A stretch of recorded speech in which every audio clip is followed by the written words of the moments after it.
আমাকে বাইরে থেকে স্লোগান দিচ্ছে চোর, আর বাংলার বর্তমান মুখ্যমন্ত্রীকে নির্লজ্জ দোকান কাটার মতো হাত বার করে টিভির পর্দায় 5 লক্ষ টাকা ঘুষ নিতে দেখা গেছে। अब देखिए क्या हाल किया गया, ये है इनका लोकतंत्र का नमूना।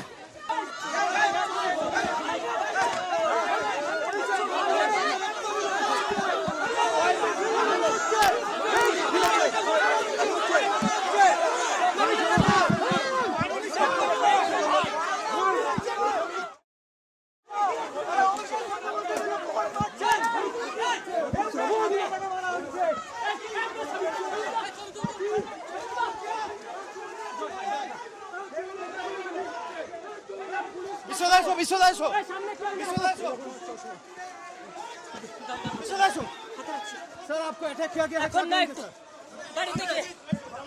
Sir, who are this hooligans? All BJP sponsored.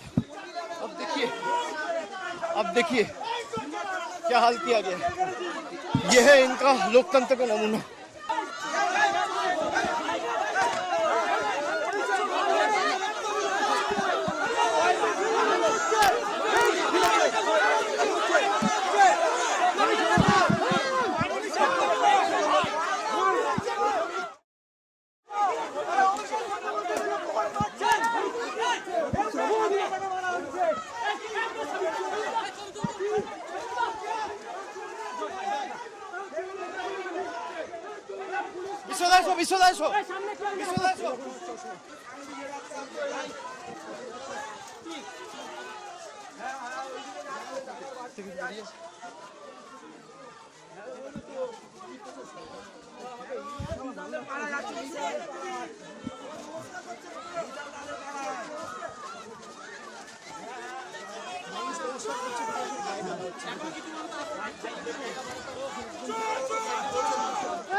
না, আমি দেখা করতে এসেছিলাম, কিন্তু এই পরিস্থিতিতে আমি পরিবারের বৃদ্ধ বাবা মাকে ছেড়ে যেতে পারবো না।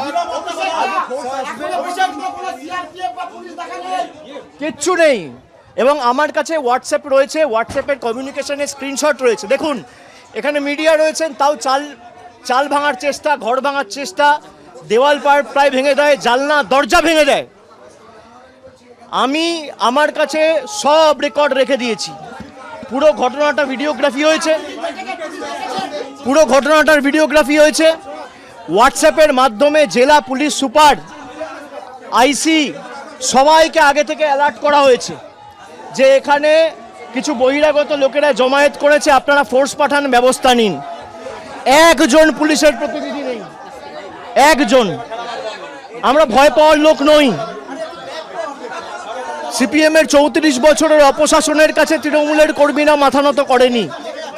বিজেপি যদি ভাবে ধমকে চমকে আমরা ঘরে ঢুকে যাব, তারা মূর্খের স্বর্গে বাস করছে। কিন্তু যে পরিস্থিতি আজকে এরা তৈরি করেছে, আমার মনে হয় সিপিএমের বা ওই মধ্যযুগের বর্বরতাও এদের কাছে লজ্জা পাবে।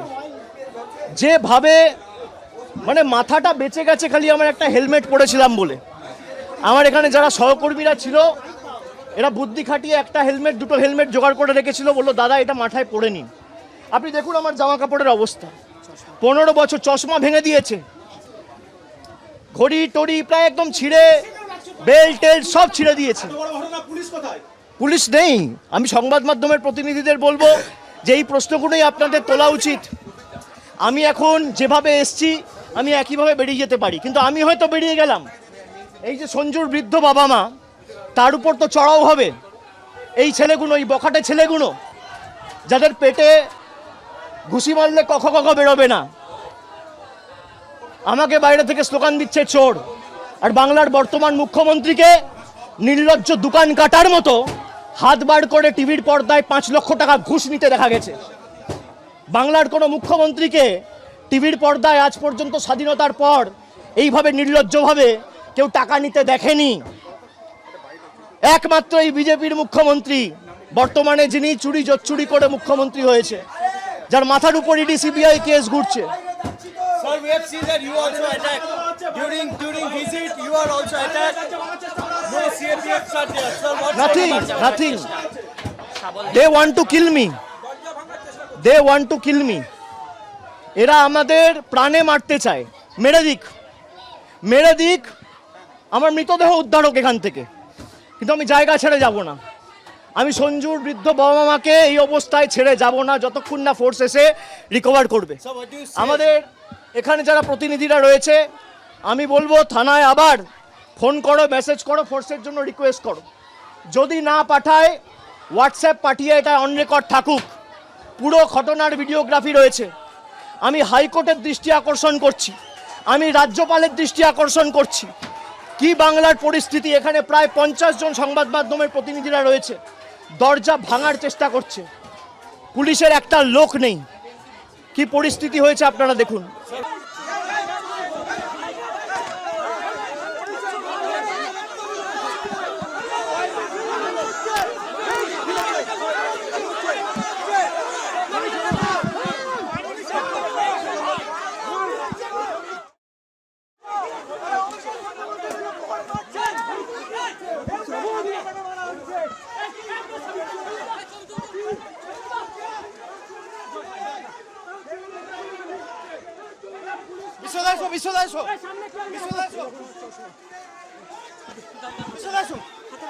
Sir, आपको अटैक किया गया है। Sir, who are these hooligans? All BJP sponsored. अब देखिए क्या हाल किया गया। यह है इनका लोकतंत्र का नमूना।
না, আমি দেখা করতে এসেছিলাম, কিন্তু এই পরিস্থিতিতে আমি পরিবারের বৃদ্ধ বাবা মাকে ছেড়ে যেতে পারবো না।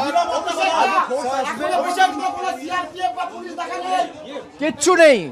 এবং আমার কাছে হোয়াটসঅ্যাপ রয়েছে, হোয়াটসঅ্যাপের কমিউনিকেশনের স্ক্রিনশট রয়েছে। দেখুন, এখানে মিডিয়া রয়েছেন, তাও চাল ভাঙার চেষ্টা, ঘর ভাঙার চেষ্টা, দেওয়াল প্রায় ভেঙে দেয়, জানলা দরজা ভেঙে দেয়।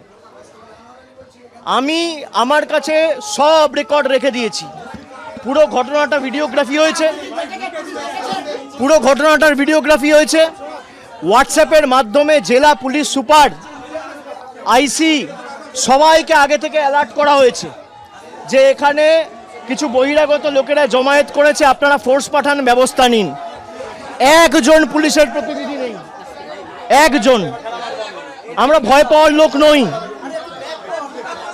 সিপিএমের 34 বছরের অপশাসনের কাছে তৃণমূলের কর্মীরা মাথা নত করেনি। বিজেপি যদি ভাবে ধমকে চমকে আমরা ঘরে ঢুকে যাব, তারা মূর্খের স্বর্গে বাস করছে। কিন্তু যে পরিস্থিতি আজকে এরা তৈরি করেছে, আমার মনে হয় সিপিএমের বা ওই মধ্যযুগের বর্বরতাও এদের কাছে লজ্জা পাবে। যেভাবে মানে মাথাটা বেঁচে গেছে খালি আমার একটা হেলমেট পরেছিলাম বলে। আমার এখানে যারা সহকর্মীরা ছিল, এরা বুদ্ধি খাটিয়ে একটা হেলমেট, দুটো হেলমেট জোগাড় করে রেখেছিল, বললো দাদা এটা মাথায় পরে নিন। আপনি দেখুন আমার জামা কাপড়ের অবস্থা। 15 বছর, চশমা ভেঙে দিয়েছে, ঘড়ি টড়ি প্রায় একদম ছিঁড়ে, বেল্ট টেল্ট সব ছিঁড়ে দিয়েছে। পুলিশ নেই। আমি সংবাদ মাধ্যমের প্রতিনিধিদের বলবো যে এই প্রশ্নগুলোই আপনাদের তোলা উচিত। আমি এখন যেভাবে এসছি, আমি একইভাবে বেরিয়ে যেতে পারি, কিন্তু আমি হয়তো বেরিয়ে গেলাম, এই যে সঞ্জুর বৃদ্ধ বাবা মা, তার উপর তো চড়াও হবে এই ছেলেগুলো, এই বখাটে ছেলেগুলো, যাদের পেটে ঘুষি মারলে কখ কখ বেরোবে না। আমাকে বাইরে থেকে স্লোগান দিচ্ছে চোর, আর বাংলার বর্তমান মুখ্যমন্ত্রীকে নির্লজ্জ দোকান কাটার মতো হাত বার করে টিভির পর্দায় 5 লক্ষ টাকা ঘুষ নিতে দেখা গেছে। বাংলার কোনো মুখ্যমন্ত্রীকে টিভির পর্দায় আজ পর্যন্ত স্বাধীনতার পর এইভাবে নির্লজ্জভাবে কেউ টাকা নিতে দেখেনি। একমাত্র এই বিজেপির মুখ্যমন্ত্রী বর্তমানে, যিনি চুরি জোচ্চুরি করে মুখ্যমন্ত্রী হয়েছে, যার মাথার উপর ইডি সিবিআই কেস ঘুরছে। Sir, we have seen that you also attacked. During visit, you are also attacked. No CAPFs are there. Sir, what's Nothing. They want to kill me. They want to kill me. এরা আমাদের প্রাণে মারতে চায়। মেরে দিক, আমার মৃতদেহ উদ্ধার হোক এখান থেকে, কিন্তু আমি জায়গা ছেড়ে যাব না। আমি সঞ্জুর বৃদ্ধ বাবা মাকে এই অবস্থায় ছেড়ে যাব না যতক্ষণ না ফোর্স এসে রিকভার করবে। Sir, what do you say? আমাদের এখানে যারা প্রতিনিধিরা রয়েছে, আমি বলবো থানায় আবার ফোন করো, মেসেজ করো, ফোর্সের জন্য রিকোয়েস্ট করো। যদি না পাঠায়, হোয়াটসঅ্যাপ পাঠিয়ে এটা অন রেকর্ড থাকুক। পুরো ঘটনার ভিডিওগ্রাফি রয়েছে। আমি হাইকোর্টের দৃষ্টি আকর্ষণ করছি, আমি রাজ্যপালের দৃষ্টি আকর্ষণ করছি। কি বাংলার পরিস্থিতি, এখানে প্রায় 50 জন সংবাদ মাধ্যমের প্রতিনিধিরা রয়েছে, দরজা ভাঙার চেষ্টা করছে, পুলিশের একটা লোক নেই। কি পরিস্থিতি হয়েছে আপনারা দেখুন।